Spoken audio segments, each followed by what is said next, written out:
Welcome, Spores, to the Two Fun Guys podcast. Thank you for clicking the link and joining the party. Yeah. Co-host here, Tony Haddad. Bob Saget. Brent Ruska. Brent Ruska, a.k.a. Big Bob Saget, is what we call the guy. Big Bobby G. So you're about to listen to part 2 of the episode with Alex Wolfe, CEO and owner of Eons, and just all-around incredible human being. So if you want to start right in the middle, be my guest, but this is part 2. I highly recommend jumping back to last week and watching part 1 so you have a little context on where we're at and where we're going. Go listen to that one and then pop back over here. And if you're coming from episode 1, then thanks for continuing. See you on the other side. What limits are you pushing right now for yourself?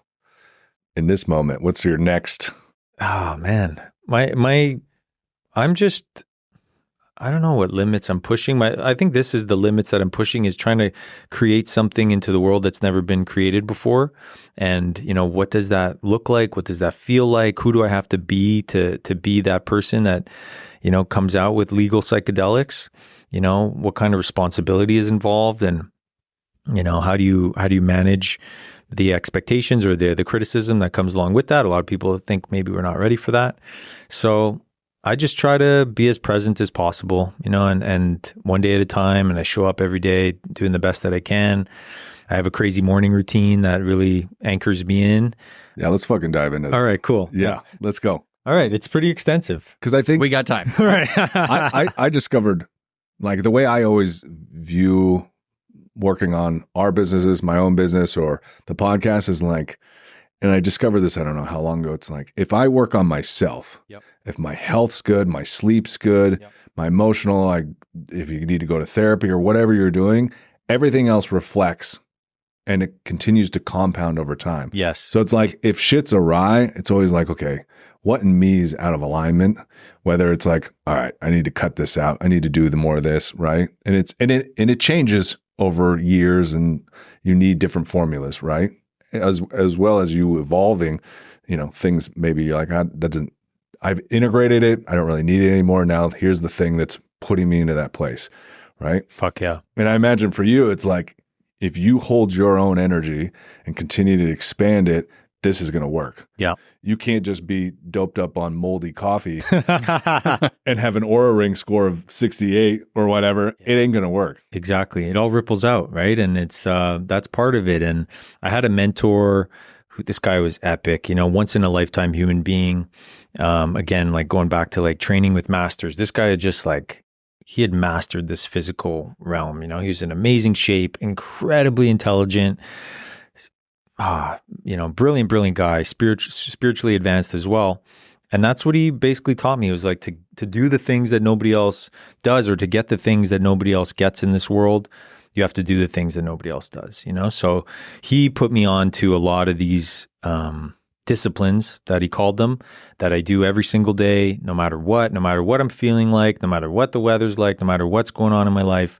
I make sure to get these things done because, like you said, Brent, they stack, and if you keep stacking them and you do them, every day, you're at least doing them 300 times more than the average guy, and then at the end of the year, it's just like, it's an energy that you're walking around with that most people are not walking around with. And then it seems to me that the universe will be like, okay, you're ready for this thing now, and that kind of happened to me with cannabis. Turned out to be one of the largest cannabis companies in the world that I co-founded and launched.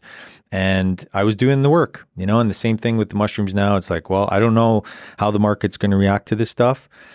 That's up to the market. But all I could do is do my best to show up in the world the best that I can every day, to be an ambassador for these mushrooms, so that, when people, cool people like yourself ask me questions, I have the answers that are coming from the signal. So my crazy morning routine, I wake up every day at 4 a.m.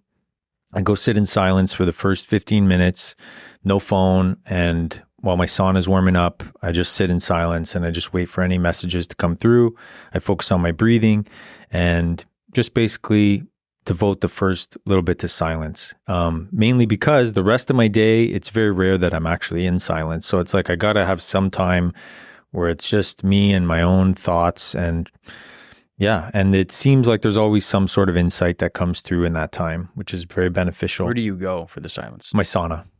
You sit in the sauna waiting for it to warm up? Yeah. Okay. Yeah. I sit there and it's uncomfortable, but I just breathe and I just wait, because it's in my garage and my garage is usually cold. Yeah, I was doing saunas in the morning, and I got to drive somewhere, but still, the quiet time in the morning sets the tone for the day. Sets the tone. As long as I don't bring my phone and look at emails, I have to remind myself. If I don't, it's great.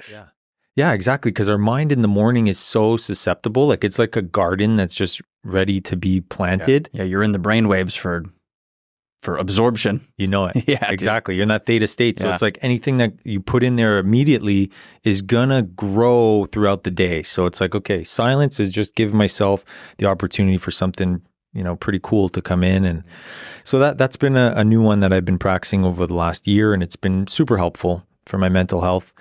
And then I start this thing that was given to me by my coach. He's a high-level business coach. He coaches, the CEO of Whole Foods and Oracle and Indeed and Matthew McConaughey and a bunch of cool people. And he was like, it's great to have a good morning routine, doing all these things, but this is the thing that all these high-level guys are doing, and it's called the mental hygiene practice. And it basically it's a practice that you start taking inventory of your whole psyche, mentally, emotionally, spiritually, and you're writing all this down so that at the end of it, and I'll go through it step by step as much as you guys want to hear. Oh, yeah. Spare no details. Okay, cool. But at the end of it, you've basically left no stone unturned in your brain and in your heart and in your mind. So it's like, exactly where you're at, and because on the opposite side of that, if we're not doing that, then we start to overcompensate or distract ourselves or, supplement with something that we may not shouldn't be taking. And this is just like shining a light on everything. So it's like, oh, okay, I know exactly what's on my mind and my heart. And then, there's a process to move through it. So it starts off really simply writing down all the things that I'm grateful for. And it could be really, really simple stuff. Like I'm grateful for my dog. I'm grateful for my house. I'm grateful I have water. I'm grateful I slept good last night. But more than that, it's allowing yourself to feel the gratitude, like sit and actually feel what it feels like to be grateful. And it's a really great frequency to be in, and as most people know, you can't be gratitude and anxious at the same time. In writing versus typing, is that 100%? There's something to it. Like it's we've been writing since the beginning of time, I guess, or who knows, but there's just something that's happening when we're writing it down, and it's definitely a part of it. And you don't want to be mixing it with technology. You just want to be you and the pen and the paper. So you put yourself in that state of gratitude, and you should be doing this for at least 10 minutes. That's why I get up so early, is because this thing takes so long, but by the end of it, it's so worth it. So the first one is the gratitude. And then at the end of that, you're just on such a good frequency that it makes the next part really easy. And the next part is you want to identify anybody in your life that you don't feel good about, like you don't, This guy. Anybody that's taking up space in your mind that like you have a weird feeling about, or you're resenting them, or they pissed you off, or whatever the case may be. And at first, when you start writing this list, usually it's pretty long, and then so you identify all these people, and then you want one by one, you send them love and forgiveness, in your heart. And you're just like, and you say it, I love this person. God, I'm sending them love. I'm sending them forgiveness. And you just forgive them. You allow yourself to forgive these people so they're not eating away at you, right, whether you know it or not, because somewhere they're there in your mind. And then as this goes on day by day, now it's like maybe one or two people I'm writing, and it's, usually something that came up in the workday that, I'm impatient or something, and I want somebody to answer quicker than they are. And I'm just like, well, they're at where they're at in their life. It's out of my control. I'm sending them love and forgiveness. But it's really around forgiveness, so you start gratitude, then forgiveness. Now you're raising your frequency this whole time. And then once you get to the next part, now you're in such a high frequency, you want to identify any fears that you may have that are lingering around. What are you afraid about? Is it fear of failure? Is it financial? Is it romantic? Whatever the thing is, and just write it down. And then you identify on a scale of 1 to 10, the level of fear. So like, are you deathly afraid of it? Or is it just, it's a little bit, worrisome? And then once you have it identified, you sit in it for, a few seconds, You feel the level of it, and then you just turn down the volume of it in your own mind. So it shows you that you're in control of the fear. The fear doesn't control you. It's up to you how much you want to, how much volume you want to give this fear. And it's a powerful practice for the mind to show that you're actually in control of it makes you scared. And from there, you want to identify, now you're in, you've cleared everything out. Then you want to identify everybody in your life that truly matters to you. I call it like your spiritual stakeholders or your soul stakeholders. And it's like, these are the people that, you'd be devastated if they were gone tomorrow. And they really, really mean something to you. And, these are the people that you truly matter the most, and you write them down. And then you make a promise to yourself that you're going to do something throughout the day to show them that you love them and you mean something to them. Could be a text, could be a call, could be whatever it is. But by doing this every day, you're not letting yourself, there won't be any regret because you've sent them love, and you're the one that said that they mean a lot to you. So now it's your chance to prove it, and it's just, you're taking inventory, and you're getting more in that frequency of love, which is, so powerful. So it's, you've done gratitude, you've done forgiveness, you've faced your fears, and now you're focusing on love. And then from there, you want to identify all the good decisions that you've made in the last 24 hours. So whatever that could have been, you went to the gym, you did a cold plunge, you did some work, you crushed it on some calls, whatever the thing that you think, this was a good decision that I did. And you write it down. Usually there's a bunch. And then what this does is it increases your self-trust. Mm-hmm. It shows that I could trust myself because I'm making all these good decisions in my life. And now you've put in the frequency of trust in there. So you're just like stacking all these things, and you're showing yourself like, yeah, I'm grateful. I forgive people. Nothing scares me right now. I'm in love. I have love in my life, and I have trust. So you're like really just stacking your own personal foundation. Yeah. You're injecting through true practice every emotion that you're wanting to cultivate into your life, and you're just doing it immediately. Yes. At the beginning of the day. Yes. Yeah, that's huge. And now that's your core foundation that you move around with in the world, So it's like, if other little things come in your life now, you're like, no, I have my foundation. Like I could face all this shit because that's like we talked about earlier. Foundation is so key. So then you have your foundation, and then from there it gets pretty fun. Then you want to do this visualization technique, and starts by thinking of one of the best days of your life. Whatever that was for you, it was a trip with your girlfriend, or you graduated college, or whatever the case may be. I don't know. You just think back to one of the best days of your life where you felt awesome and you're super proud, and you just allow yourself to feel those feelings again. And just sit in it. Just sit in those feelings. And then what it shows you is that because you know those feelings, you could choose to go back to those feelings anytime you want. Mm-hmm. You don't need something externally to make you feel that way. It's all in you. It's all in your imagination. It's all in your being. And then you become your own feelings dealer, like I like to call it, because you could just allow yourself to feel that way. You don't need to go and have a crazy exit or make $1 million or date your celebrity dream crush to have this feeling. You could choose to just feel it because you felt so good before, and you could do it again. And then you could start to play around with, future visualization techniques if you want. That's another aspect of it. But I just allow myself to sit in those feelings. And then that's pretty much it. That's like that takes about 30, 40 minutes to do this whole practice. By then I'm sweating in the sauna. It's been this whole thing. I go do a cold plunge, and then I do a Joe Dispenza meditation, and just, really meditate and connect with the field. And then from there, I get out of the sauna, I cold plunge again. Then I stretch. I do this whole stretching routine because all the times in my life where I've ever got injured, I didn't stretch. So it just reminds me like, okay, stretching is key. I do this thing called foundation training. Highly recommended. If anybody hasn't seen it, there's a 12-minute video on YouTube. It's got like 10 million views. And the guy's a master chiropractor and a master yogi. And he just shows people the ultimate stretching technique, in my opinion. Just it sets up your posterior chain so you can lift more and you can train harder and your back is secure. So I do all that, and then I go to the gym, I work out, lift, and once that's done, then I play 2 hours of pickleball, because I fucking love it.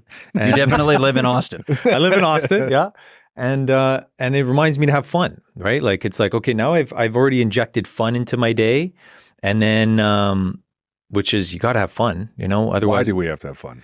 well, because when we come into this world, you know, as kids, that's all we want to do is have fun. And then life goes on, and we get programmed through school and all this other stuff, society, movies, and all this, you know, programming comes into us, and we kind of forget how to have fun, and we start to resort to other ways to have fun, which may or may not be so healthy. But it's just that inner kid in us, you know, that tapping more into that is a thing that I've realized, you know, and that energy of the inner kid is so innocent and just wants to have fun. And so I make sure that I have fun every day before I even start my work day. And that's for me is pickleball. And then, so anyway, then I've done all these things. And then by then it's like 9 o'clock. And then I show up on my calls, on my Zooms or my podcasts. And it's like, okay, I've taken care of myself every day. Yeah, you're grateful. You trust yourself. You love. You've had fun.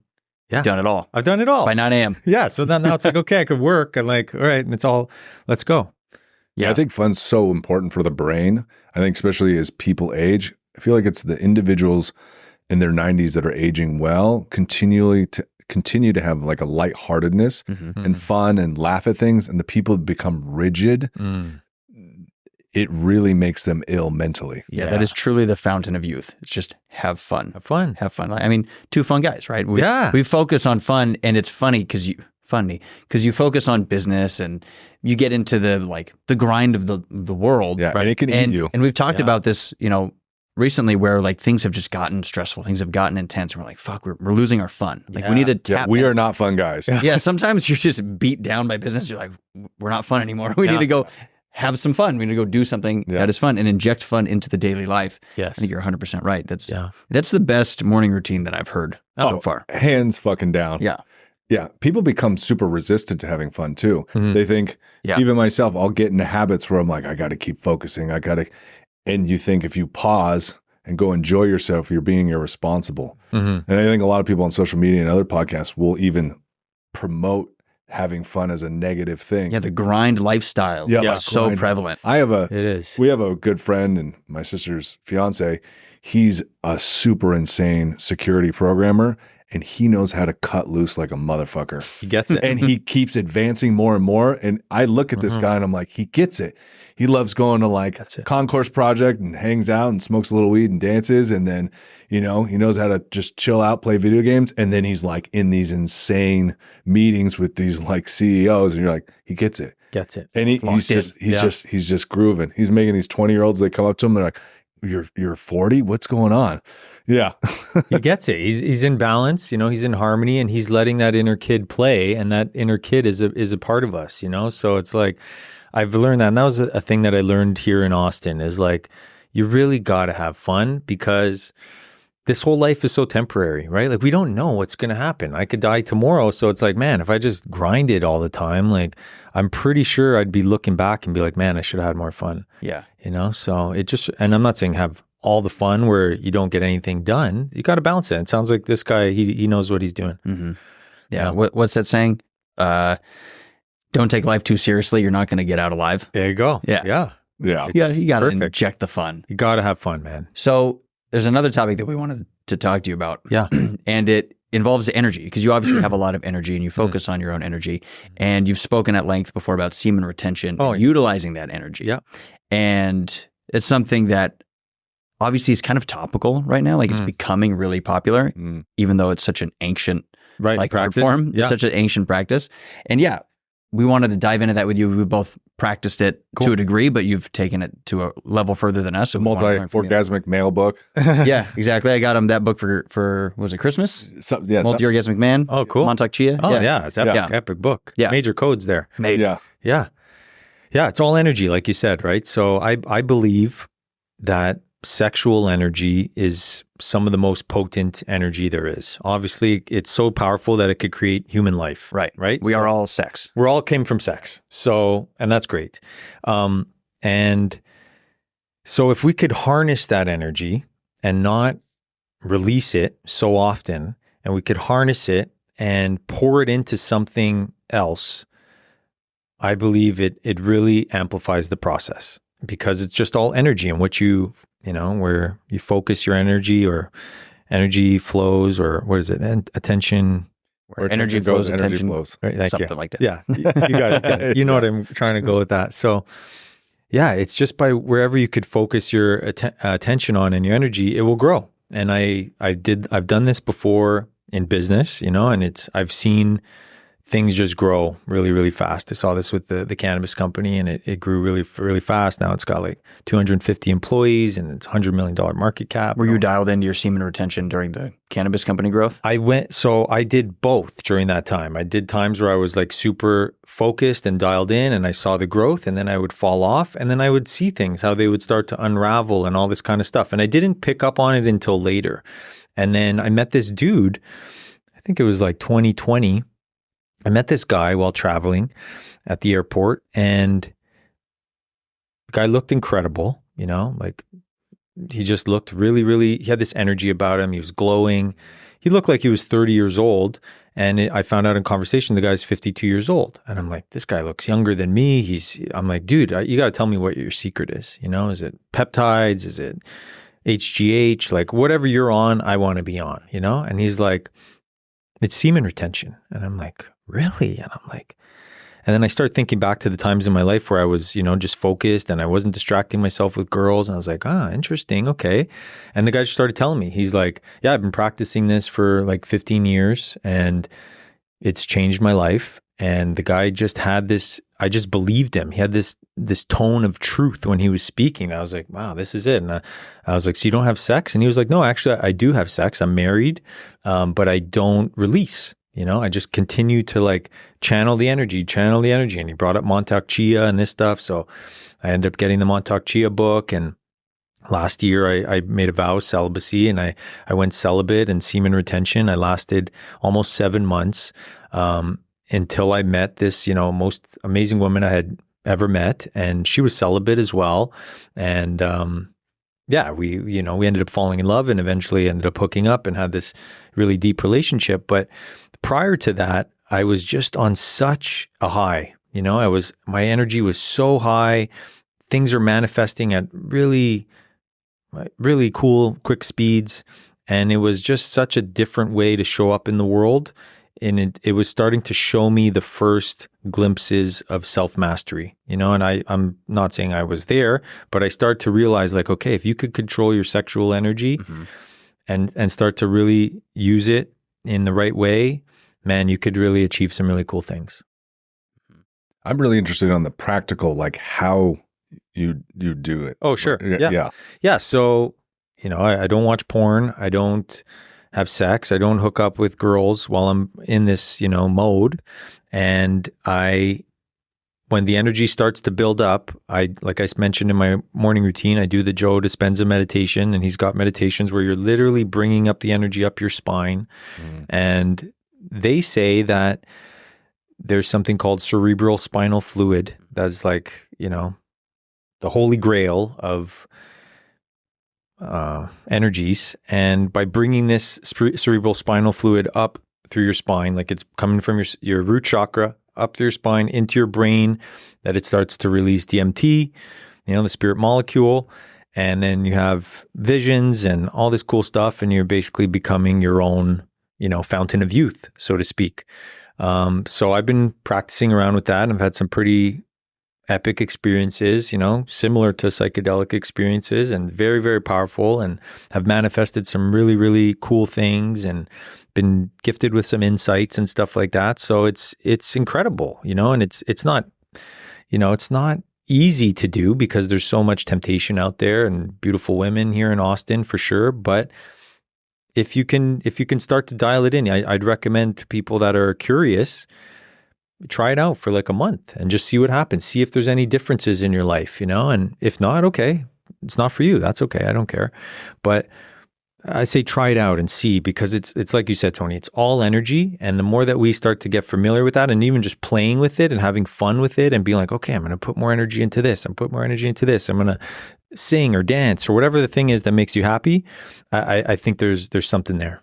Yeah. I think the circulation piece is so important, and that's a missing component too. Yeah. Because I've gone a month of semen retention, but I knew nothing about circulation. Right. So all my energy was just right here. Yeah. I was frustrated. White knuckling. Everybody. Just white knuckling through life. Yeah. So mad. Yeah. Just angry, frustrated. Yeah. And because I didn't understand the orbit. You got to orbit. Yeah. You got to move it and channel it throughout your body, bring it to your heart too, you know, and all this stuff. And yeah, that's what I've seen that happen with my other good friend.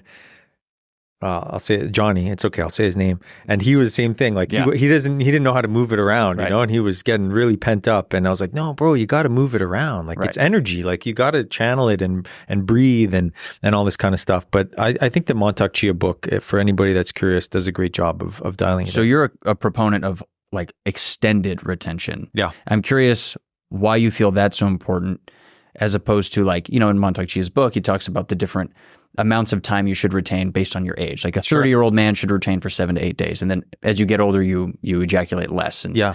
And so, yeah, I'm just curious on why you like to go for an extended period of time. Yeah, I'm just, like I said earlier, I don't know if it's right or wrong. I just when I go into something, I like to go all in, and I really like to push the limits, and I really like to see how far I could take things. And then I just experiment, you know, and I don't necessarily say how I'm doing it is the right way. This was something I just experimented with last year.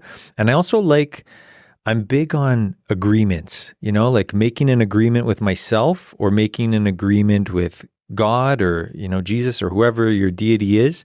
And I like to make an agreement. So last year I made an agreement and said, you know, I'm not going to have sex until I meet a most amazing, epic woman, you know, and that's what I did. And then when I met her, I knew that I had met her. She was like no other woman I ever met before.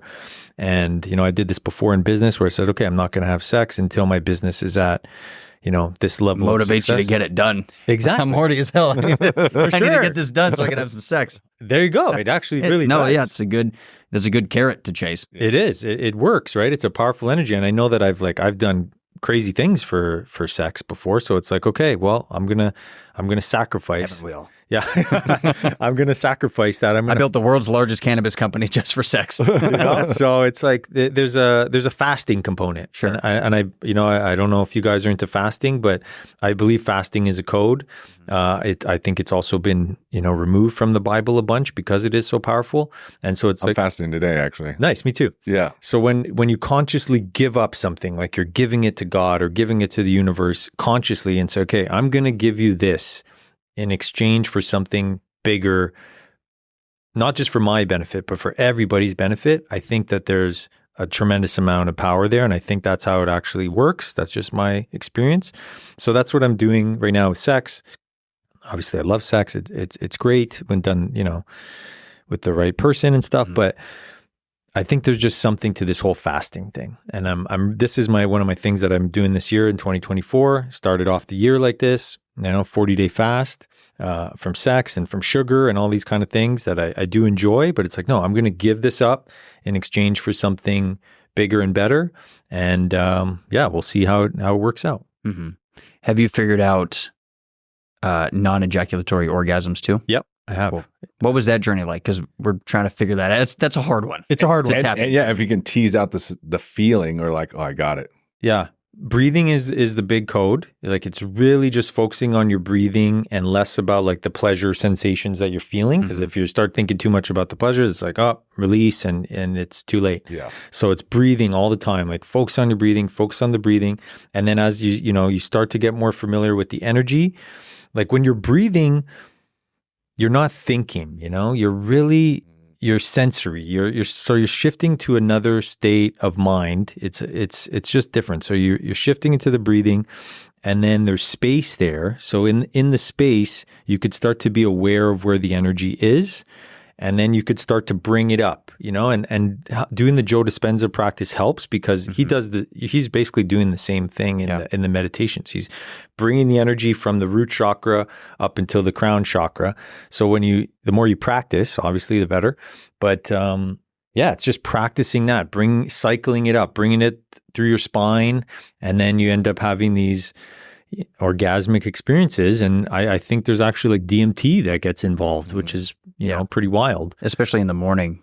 I did a Joe Dispenza retreat in Mexico. Cool. And he would make you wake up super early in the morning, like 3 a.m. Wow. And then go do these meditations because apparently the melatonin in your brain as it's being released gets converted to something else, and then that molecule gets converted to DMT. Wow. So when you do the meditations early in the morning, you can just have a bigger blast of DMT. It's awesome. Yeah. So cool. Yeah.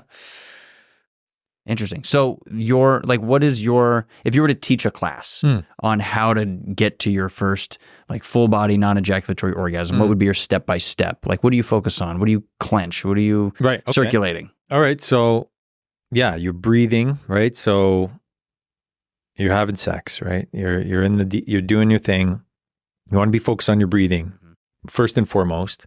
And then when you start to get close, when you start to feel the first signs of release, you clench, you clench like your sacrum or whatever it's called, like a Kegel, right? Just as a reference, you clench it and then you start to like pull in, like you're starting to pull in up your through your rib cage and up through your spine, and just like breathe it back up and through your spine and up into your head. And just, you got to maintain the hold while you're breathing simultaneously. And that's really the trick, and it sounds easy, but it's not, obviously there's a lot going on, but if you could go slow and, not overstimulate yourself, and just ideally have a woman that is encouraging you to have this experience, and not trying to get you to release. Yeah. That really helps, because then you could play around together and go slow. And then once you start to practice it, you get better at it, like anything. So it's really, to summarize, breathing, once you get close, hold and cycle the breath and bring that energy with your breath up through your spine. I think that was the missing piece for me, is it literally starts before you even engage. And if you can't hold it all the way, it doesn't matter what you clench. It's like, it's too late. Yeah. You're not really in your body, and your body's just going to go for it. Yeah, exactly. It's a different way of having a sexual experience, and that's what it takes getting some used to, because, we've been doing it a whole way, this way, so many years, and then, so it's like changing it up. But it is awesome. Like, having internal orgasms is awesome. It's different, but it's incredibly enjoyable. And there's something very empowering about it once you do it, because it's like you didn't give in to the temptation, and then it's just like releases some sort of awareness around self-mastery, where it's like, wow, I'm starting to master this thing, and I never would say I'm a master. I'm still a student, but I've got glimpses of it. Right. Which on the is path. I'm on the path. Self-mastery. Yeah. Did you practice with yourself first before involving partners? I did this Joe Dispenza thing for quite a while. So I had that as a baseline. Yeah. And then I also would follow this guy, Justin Patrick Pierce. He sounds like he's really good at this kind of stuff too, and breathing techniques. And he's got a book called Playing with Fire, where they talk a lot about it. So I recommend that to the audience. And then, during that whole time I was celibate. So it's easier to practice when you're with yourself. It gets challenging, obviously, when you have a sexual partner. But if you have a woman that's, in my case, a woman that is willing to participate and help you and gets the benefits of it, man, it's such a blessing. Freaking. I want to jump back to the future of psychedelics. All right. Right? I imagine in some of your maybe journeys and experimenting, you've probably seen into the future a little bit, what you may believe is coming. And I would love to know. Wow. This is where it's going to get a little far out there. Let's do it. Let's go. Let's go? Yeah. All right, cool. Send it. Good. All right. So, I believe, this is going to be far out. I'll prefix it with that. But my biggest, I'm a conspiracy theory type guy. I'll just put that out there. Great. One of my biggest conspiracy theories that I believe is that we all have the exceptional abilities that we haven't tapped into yet. And I believe that psychedelics can help us unlock these abilities. And that's probably why maybe they don't want them legal. Maybe we're not ready for these things. Maybe, you know, it creates a whole X-Men type scenario out there, you know? So I don't know. That's where it gets a little... I mean, I think that's what happened, right, with Nixon, if it is during the Vietnam War, is, you know, you had, I can't remember his full name, but Ram Dass and Timothy Leary. Oh, yeah. And they're experimenting and they're starting to push Richard these Albert. There you go. Gotcha. Pushing Nice. these things out into the public. And, you know, there are a lot of conspiracy theories that are true now. They were like experimenting LSD on people. Right. I also heard that they created and labeled hippies as this like degeneration of like society, so it was going to fall apart. And they looped in those psychedelics because people were actually starting to be on board with not being at war. Correct. Right.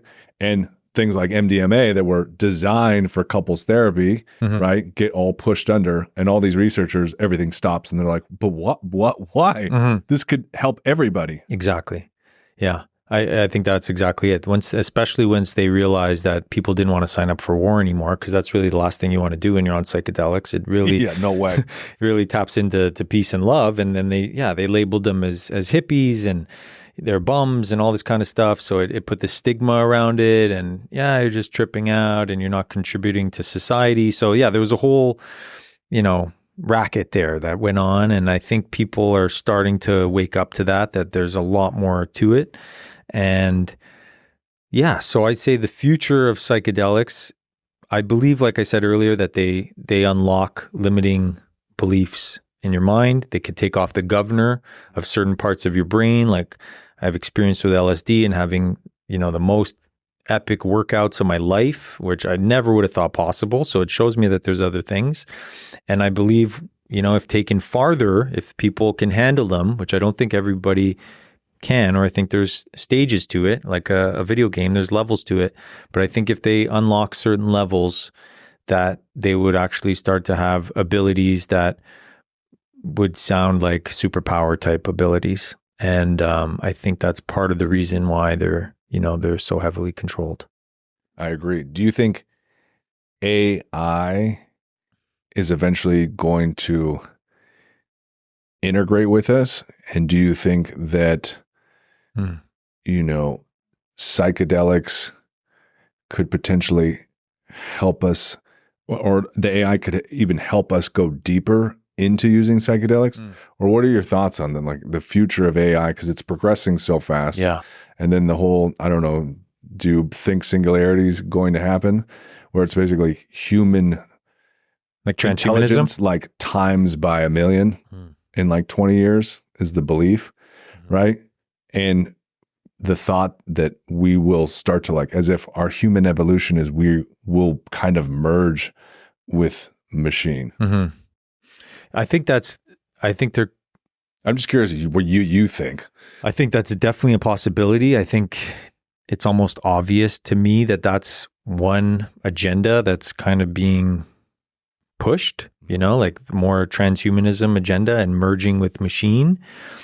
And then I see another path that is man and spirit more interconnected, you know, like, and I think they're two very different paths and two very different consciousnesses. And maybe both of those paths, you know, if both are charged up enough, it will create another path. That's another theory that I have, that I don't even know what this third path would be, but I definitely see these two paths going. And I think for me anyway, psychedelics are more on the non-transhumanism path, where you're tapping more into subconscious, you're tapping more into the infinite mind of possibilities. And that might be the only way to compete with this AI transhumanism thing, is because we're tapping into infinite, you know, spiritual intelligence. That could be pretty interesting. But yeah, the whole AI thing and merging with humans is pretty freaking wild to me, and it's kind of scary. I don't know what the hell, but you know, I grew up watching movies like Terminator and The Matrix and all that kind of stuff. So, which are actually the same series. I don't know if you guys know that or not, but that was pretty interesting. I've heard that theory. Yeah. What is that? Terminator's like the prequel to The Matrix. Correct. Yeah. Terminator is the prequel to The Matrix, and which is pretty wild. You know what the third movie is? What's that? Dune? It's Cars too. Nice, Tony.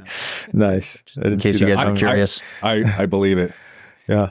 Who was the guy that was that came up with singularity? What's his name again? I always forget. I don't think he came up with the concept, but Ray Kurzweil. Yeah. So you're thinking of. He may have. I don't know. Yeah. So basically, he has this graph I saw. He was on Rogan recently of everything he's predicted, how fast, like AI and everything's going to advance, has been spot on for like the last 30 years in his graph. Yeah. And he believes that in 5 years, for every year we age, we will be able to get back a year. So you'll be net, and then we'll advance from there.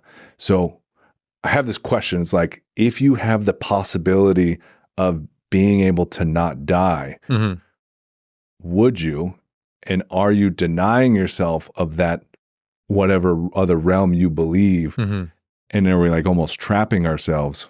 But it's like this question I've been rolling around in my mind a lot. And I'm curious, if that were true, you could not die unless you just, maybe in the beginning, like you can still get hit by cars and stuff, but you won't age. Would you sign up for that? Or would you eventually be like, I don't want any participation in that? It's a great question. I think it's pretty tempting, and it would be pretty cool. Like, it's like, wow, that sounds pretty awesome. I'd have to really sit and reflect on it. Yeah. That's a big question, right? It's a big one. But the fact that life is finite and it's temporary makes it a lot more, I don't know, I could appreciate it a lot more. It's hard to appreciate that, which is always there. Right. I feel like in media, they've done this experiment so many. I mean, I guess it's media, it's movies, so how truthfully can you take it? But there's been so many examples of that where the plot of a certain movie or a show or a book or whatever is people living forever. And it always ends the same way. They're like, fuck this. Like Tuck Everlasting was like a book we had to read as kids. And then there's, vampire movies where they live forever. And there's all these things where people live forever and they end up just hating it. So I don't know. It takes away the premise of the game, right? The game is like, we're here for a finite amount of time. We don't know when it is, and anything could happen. So I don't know. It's a really fascinating question. I think that the difference, though, is because intelligence and the world is going to change so much to the point that it's not even recognizable. It's like, does it even matter? I don't know. But I know we've all probably lost somebody, and that gives you a deeper sense of life. Big time. Where if, you took away all that and no one anymore goes anywhere, then, I don't know. Yeah, that really takes away a lot of the appreciation, the value. Like, death is such a powerful medicine, and and like psychedelics, like you're saying, is AI and electronics is exploring. It's almost like one dimension, but psychedelics that we haven't been allowed to really explore. I mean, if you go to a shaman, right, like a Mastero or whatever, in the Amazon, these guys from the age of 14 years old have been exploring this other realms with this medicine, and they have it's a completely different realm, many realms. And it's like, if you were to just open that to everybody, right? It's like, there's that whole other way of being. Yeah. So it's, very interesting. It's very interesting. And that's where it's like, there's a tremendous amount to learn in the spiritual realm. Like, it's infinitely vast, and I don't know if everybody's ready for that. Like, it's with great power comes great responsibility. So that's why I just lean towards the, slow, responsible, one stage at a time, one level at a time type thing. And yes, personally, I've gone, super deep and super far, but I don't know if everybody's ready for that. I don't know, but I do think that we will start to see people unlock certain abilities that we never thought possible before. And that for me is super exciting. What do you think you'll see? Telekinesis. And I know that probably already exists. Go. Yeah. I'm in. But I was actually, fun fact, I was obsessed with telekinesis when I was a kid, and I spent like probably 2 years trying to figure it out. Yeah. Like meditating and trying to just move an object with my mind. It was Chris Angel. Chris Angel Mind Freak is what got me like those are awesome. Tapped in. Yeah, I was dialed in. I was a fanboy. And then, it was like I would spend hours just like sitting, like trying to close a window with my mind or even just move a pencil or something. So I'm so stoked for the day. Yeah. Telekinesis comes on the market, which it kind of already exists. Like there are, like you said, there are ancient, when you master the chi and like energies, like people can blow a candle out by looking at it. Like it's small little instances of people using the power of their mind and their energy. Exactly. But when you tap into it, and I think that's kind of goes onto what you're saying with like AI and technology on one train, and then you have psychedelics on the other. It's almost like, I'm a huge conspiracy theorist too, they're trying to pull us out of our bodies. So it's like, oh, just put your Oculus on, go do this. Like, don't go inward. There's nothing in there for you. That's right. Don't go in there. Because they know what we're going to find. That's right. Our infinite power. Exactly. Yeah. That's what I'm Interesting. saying. Okay, so what else? Telekinesis. What else do you think we'll see? Teleportation and traveling, space and time with our minds. Other things I have no idea. Like, I think people's abilities will be unlocked. There's just a realm of possibilities if we're only using such a low percentage of our brain. Like, what could happen when we start accessing these other parts of our brain? And I think it could be really exciting. Like, why else would be all these superhero movies be such a prevalent part of our upbringing and programming? Like, I think they know that this is possible. I think, some of these things we're able to do now, we're just not super tuned into them. So I'm watching the Patriots dynasty on Apple. So basically he follows them for, 10, 15 years. Wow. And I was thinking about this while I was watching it. When you're at like a football game or a sports game, the crowd or the announcer will be like, it's almost like you can feel his confidence boosting. You ever been in a game where like, oh, I can feel, you'll hear this a lot. I feel the energy shifting and the momentum rising. It's like, why are you able, like you as a person too, when you're there, even if you're not listening to the announcer, you can feel that like from, like you're in a room of 50,000 people and you're like, I can feel that one person's, I can almost like connect it to their mindset because we're so focused on them. It's like, so we do have these abilities that we're just not really talking about. Because why? Why do I can feel his confidence? It's like there's 50,000 of us in there and he's down there throwing the ball. That's kind of a trip. It's kind of a trip. There's a couple things that I think are going on there. One is there's the energy that everybody's putting onto him, right? Like everybody is focused on him. So he's absorbing that energy. That I think is one part of it. Like energy has to go somewhere, right? So it never dies. So it's always, he's transmuting it. And as long as that athlete, in this case, Tom Brady, the GOAT, he would, he's just so present and so focused and so allowing himself to be in that present moment and embody that presence and like almost like more than any other guy on the field, that consciousness is starting to go through him. Like I think whoever has the most focus, like it's the consciousness is going to want to go through that and experience that thing. And then it's only in people's doubts or limited beliefs or these kind of things that will interfere with that. And then it's like, okay, you've brought the focus level down.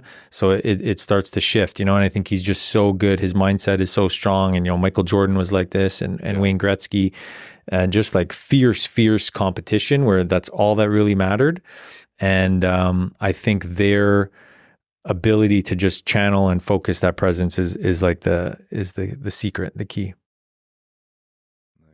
Yeah. Was there anything else to it? You said there was a couple things in play. One is like everybody's energy is going towards it. And I think that once people realize that, like you can harness people's attention. Like if you're aware, like this is giving me attention or this person's giving me attention, but now you're aware of it and you're accumulating it. So like I believe they know that secret that 50,000 people are watching me on this field, 5 million people are watching me at home. And like just the awareness of that is like you're aware of the attention, you're aware of the energy, and then where you channel it. Like, I don't know if you guys have ever heard the story with Michael Jackson and his lawyer. You ever heard this story? I don't think So Michael Jackson would call his lawyer in the middle of the night, randomly, all the time, and be like, hey, David or whatever his name is. And he's like, what, Michael, what's going on? He's like, I need you to write this down. And he's like, okay. So he'd go and Michael Jackson would tell him these ideas. And he's like, hey, why is it so important? He's like, well, if I don't write this down, I don't start doing it, they're going to give it to Prince And that's what he would say to his lawyer, because he knew Prince was one of the only other beings in the world that was tapped into this energy, and the energy was trying to like come through. Right. So he would like have to act on it very quickly. Otherwise Prince would get the idea. Right. And because Prince was all, another master.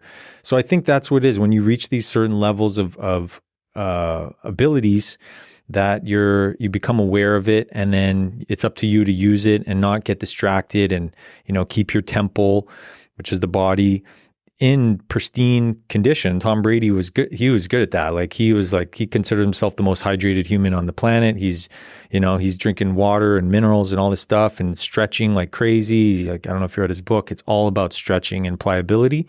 So where other guys are lifting weights, he's just pliable. He's creating an open receivership for his temple, like we're electromagnetic beings. So this he's teaching that temple how to be receptive for that energy. And then he was able to channel the energy and do things that nobody else was able to do. So I think he was onto it.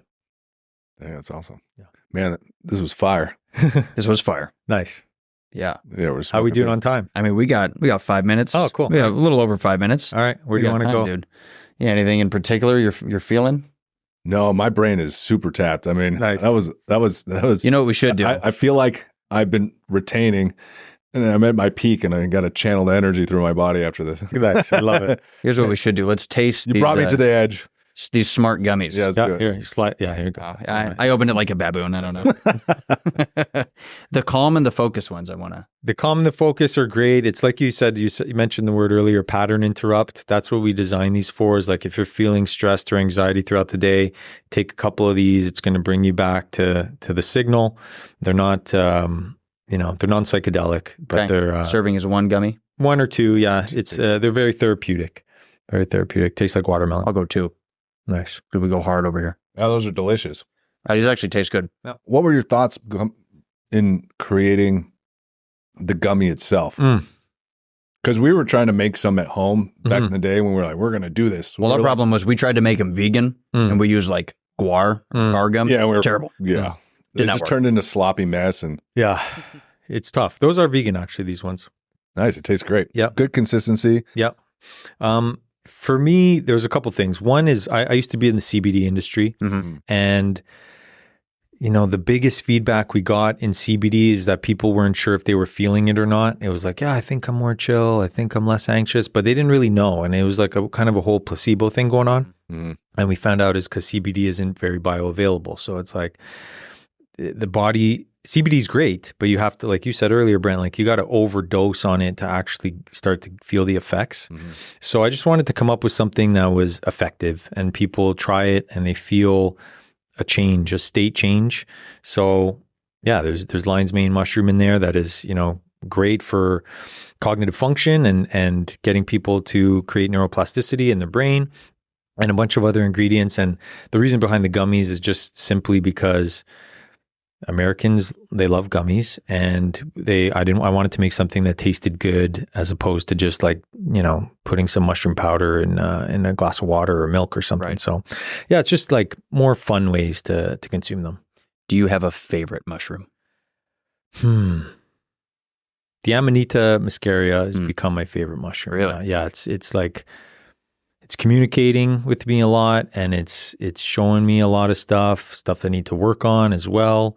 And it's just so good for anxiety, which I'm so grateful for, because like my anxiety still flares up every now and then, and I'm managing a lot, and to just see how quickly it works is so inspiring, because I think like people are really, really gonna appreciate that. And I just love that it's been in front of our face this whole time, with the emoji, with your guys in your logo and stuff like that. And Super Mario Brothers. I grew up playing Super Mario Brothers and all these things, Santa Claus. It's like, wow, this mushroom was here the whole time communicating with us. I'm excited to try it. Yeah. Yeah. Very much so. Yeah. Next time we link up, I'll bring you guys samples of the legal psychedelic microdose. And, yeah, that's become my favorite. It's a game changer. Wow. Yeah. Love that. Yeah. So obviously, I mean, we've covered a lot of ground here. So yeah. We're super grateful that you came, shared with us so much. Is there anything that you would want to say to the people, to the spores? To the spores, I'd say, yeah, like I don't have all the answers. Nature has the answers. So like tap into nature. Aren't you nature? Yeah. Aren't we all nature? So I'm just, the more I spend time in nature and connecting to nature, Tony, I get gifted with some certain information, and it's not my information. I'm not coming up with this stuff. I'm just tapping into nature. So I just remind people like nature's always there to tap into, and it doesn't mean you have to take mushrooms. There's many different ways to tap into nature, but taking mushrooms is a easy way to do it. And tap back into nature. Awesome, brother. Where can people find you? Instagram is a pretty easy way to connect with me, at Mr. Alex Wolfe, and at eons.ahead is our Eons page, or eons.com. We got a bunch of new products coming out. I'm very excited about that, and always new content. So yeah, stay tuned. Cool, brother. Thank you so much for coming. Yeah, man. Thank you, Thanks for Tony. coming. Thank you, Brent. Thank you, guys.